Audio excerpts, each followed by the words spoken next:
What's going on, guys? Welcome back to Love of the Game.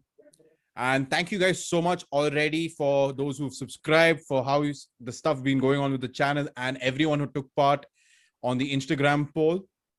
So we're reviewing and previewing, not even reviewing, we're actually going head into the semi-finals.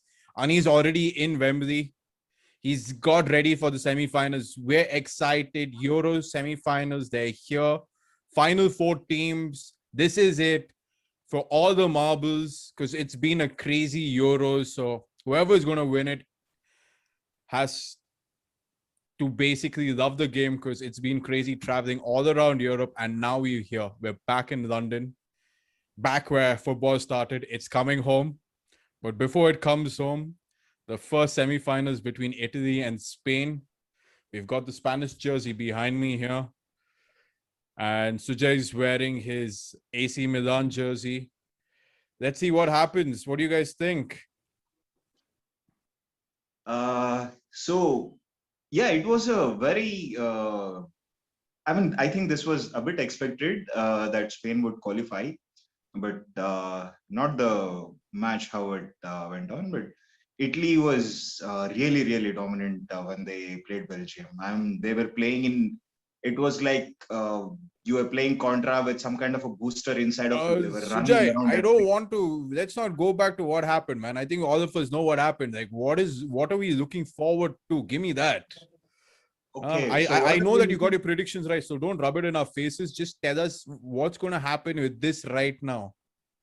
Okay, so with this one, I will say this once again will be a game that will be played out in the midfield. What I have been observing, like Italy has got the perfect balance right now. They have got Jorginho, they have got Barella, and they have got Verratti. They have a perfect midfield right now. And on the other side of it, there is a equally proper and a midfield in Pedri, in Busquets, and also I think Rodri might start this game. I don't know. One of the reasons why I think if Morata starts this game against Bonucci and Keleni, who are club mates, I think they will be very, very happy to see him start this game. So, yes, it's going to be a very interesting setup, I think so. This is once again a game that will be played out in the midfield. Definitely a game that will be played out in the midfield. The last two games, Immobile has been a bit ineffective. I think uh, against Belgium, he missed some chances. I mean, like some 2-3. He's a guy who can convert those chances on any given day, but he was having an off day. And Berardi, the game previous to that, also had a kind of an off day, and Belotti came on later on in the end. So it's interesting to see who will start, but if the form that Insigne is in right now, it's really it will be a match. I'm waiting for this match to start. I don't know if at all it can start right now. Okay, I mean it's a mouth-watering clash. Okay, To be so honest. Sujay, I know you're going on a football ramble right now. Are you saying Italy's got this in the bag? No, not yet. No, Okay, it's sure. not as easy. Now, No, Ani, because show us the statistics, man. Ani, show us the stats. Well, it's not just stats about this tournament, but first I just wanted to speak about what's happened and what a great achievement it has been for both teams to get this far. I mean, they are big footballing nations. They have been successful World Cup winners in the past, Euro winners in the past. But we must keep in mind that Italy failed to qualify for the 2018 World Cup, and from there till now, from September 2018 until now, they haven't lost a single game. That's 30 plus games unbeaten. They are the first team in history to have 15 wins in a row in the European Championships, which includes qualifying and this finals tournament. They have scored in 13 of the last 15 games. Uh, in this tournament, they have conceded only one goal, and that too, that was not from open play. It was from a corner against Austria late into extra time when Italy was already leading 2-0. Spain, on the other hand, nobody expected them to get this far. It's obviously not their golden generation. It's not the side that beat Italy in the 2012 Euros final 4-0. That was as one-sided as finals get. But since then, Spain has lost a lot of their megastars that took them to so much success during that period. It is a side that is getting rebuilt. It is a side that is still trying to find its best composition. Even in this tournament, there's been a lot of chopping and changing. Morata came under a lot of criticism, so Gerard Moreno started in the quarterfinals. But even he missed a bunch of chances against Switzerland. The forward line is going to be a worry for Spain, especially as they're coming up against two wily, experienced centre halves in Bonucci and Chiellini. Spinazzola would be a big loss for Italy. At left back, he's been one of their best players in this tournament. Italy will most probably look to replace him with Emerson, but it's not going to be the same thing. I would expect that they would go with the same formation. I would expect that Federico Chiesa would get a start again.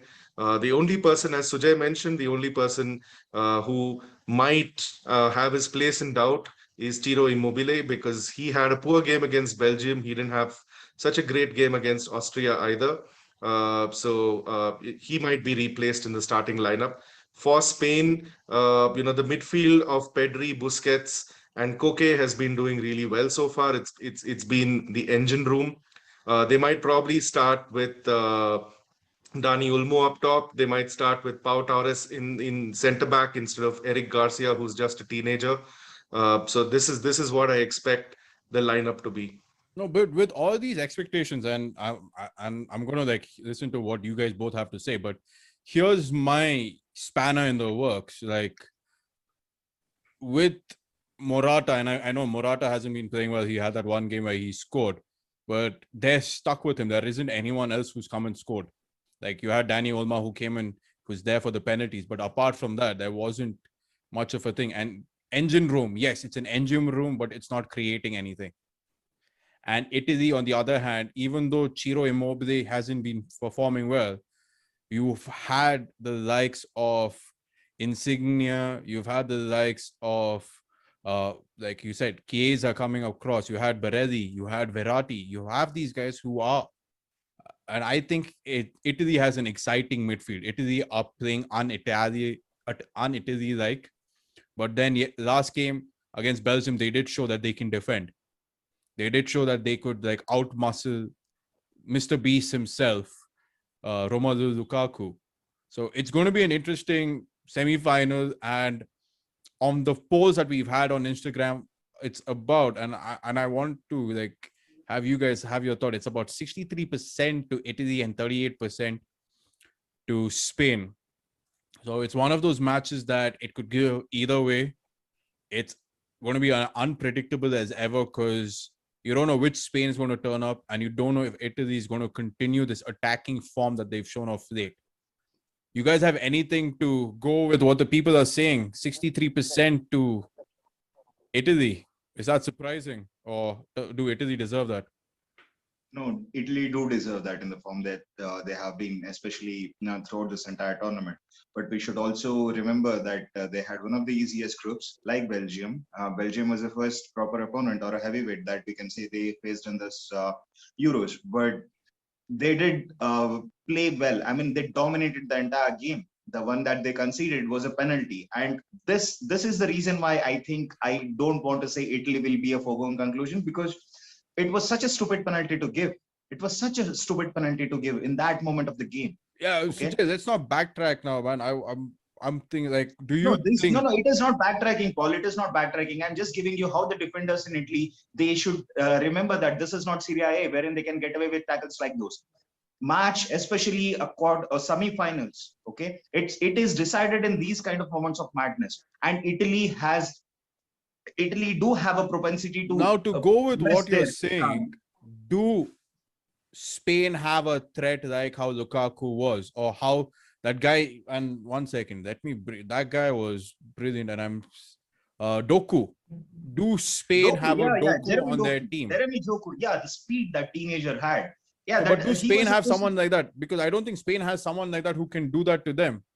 Because in flashes, you've had Ferran Torres coming and doing something, but he's come on as a sub.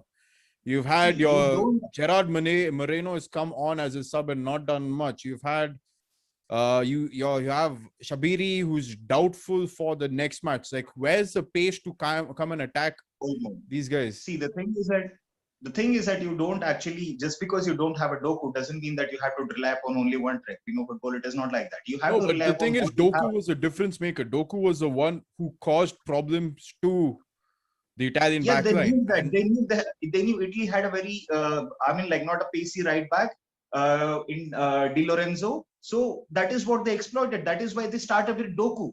That is the reason. So that is what the thing is. We have to look and for on that what Spain point, will do Spain surprise have us. someone like that? Is my question. Does Spain have someone like that who can exploit the backline, which is one of the oldest in the tournament? Paul, when you say that Doku was a game changer, he didn't really change the game as such. Italy were comfortably coasting. At most, he caused some amount of panic. Yes, in that moment, he caused some panic. But that's the nature of that kind of a player. He's young, he's fearless, he's fast, he's direct. These are players who would have a short-term impact. But Spain have never relied on that, even in their golden generation. Why are we even talking about Spain? Even Italy, during their best years when they last won the World Cup, I don't think they had to rely on one person having a shock impact and making a difference for a little while. A No, I'm not semi-final talking of a about major making a tournament. difference. It's because Sujay said that Italy, like when they tackled with the tackle, with the penalty that they gave. And that penalty came about because Doku was he was a menace to the back line. My question is, does Spain have someone who like that who can trouble the Italian backline? That's my question. It has nothing to do with Doku. It has nothing to do with the teams of the past. But does Spain have someone who can trouble the Italian backline, who have looked solid so far, except for the last match?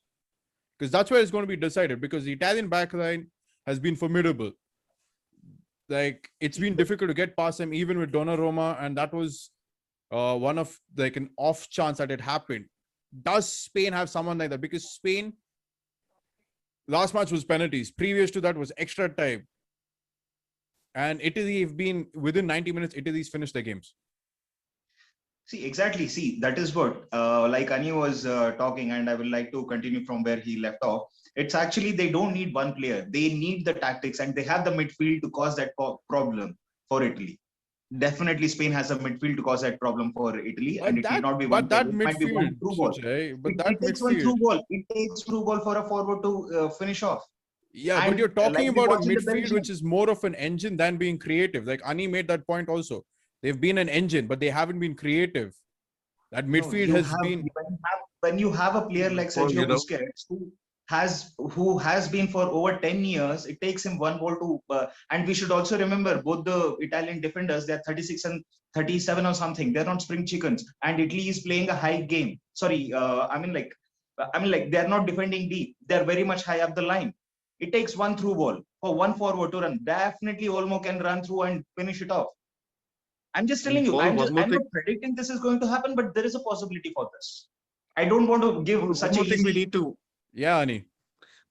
Paul, one more thing we need to understand is that in a semi-finals of a major tournament, the game is as much played between the Yeah. years as it is played on the pitch, right?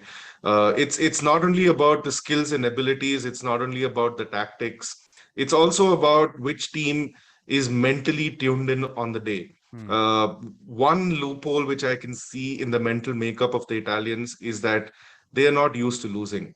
This team hasn't lost since September 2018, Yeah. like I mentioned earlier. And there's another interesting stat.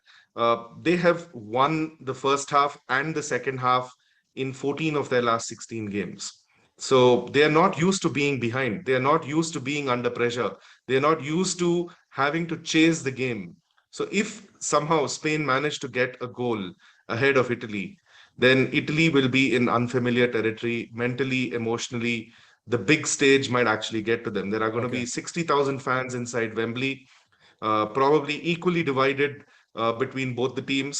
And the Italian crowd is notorious for turning against its own team when the team is doing bad. And that could be major pressure on the Italian side. The other thing is Chiellini and Bonucci are probably the two most experienced players in that team. No one else really has had experience of a big tournament. Yeah. No one else really has had too much experience of playing in big games in European club competition either. There are Juventus players, but apart from them, the ones in Serie A like Atalanta or Roma or Inter, these are teams which haven't really made it too far in European club competitions in recent times. So that experience is going to be vital. Spain have players from Atletico, from Barcelona, from Manchester City, and that just that big game experience might make the difference on the night. Okay. So on that note, because I think this is going to be decided both mentally as well as on the pitch, and it's going to come down to the tactics that both Mancini and Luis Enrique use. So, and we've had our questions over these past few weeks about them. And if you haven't already, make sure you subscribe to the channel and watch the videos. They're up here in this corner behind me. So make sure you watch the videos. Sujay, you've predicted Italy. Any prediction on the score? Or will it be a close fought game? It definitely. I want to see a very close fought game. I really don't want a one-sided semi-final, and I think it will be the case. It will not be a one-sided semi-final. I think Italy have the upper hand right now, and like Annie mentioned, giving. It all depends upon how you play that game and how the mental makeup will be. I just because of the balance of form and other things, I am leaning towards Italy win. But I will go with a 2-1 or something like that. Not Okay. more than that. Ani, what about you? I am, if you look at the bookmakers odds, I was just taking a glance at it before we started discussing on this video. The bookmakers odds say Italy. There's a bunch of well-known media journals out there, all of which say Italy. I'm going with the same thing. I'm saying Italy. I'm saying it's going to be close. It'll be 2-1, or probably if the teams are feeling generous, it might even be 3-2. Okay. So Italy. Well, I'm also going to jump on the Italy boat. I'm going to be with the 63% who said Italy on Instagram. My reasoning is completely related to whatever you guys have said throughout this video. And guys, please make sure you subscribe to the channel because we do this because we love the game. There's nothing more than why we're doing this. We enjoy the game. We enjoy every aspect of it.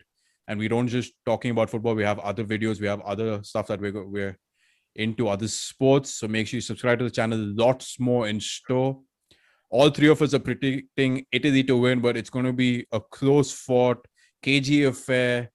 And if all else fails, it's going to land up in penalties, and that's going to be even better because, yeah, it's going to just amp up the interesting factor into this game. Guys, make sure you subscribe to the channel, leave a like, leave a comment from all of us here. Thank you for watching. We'll see you next time.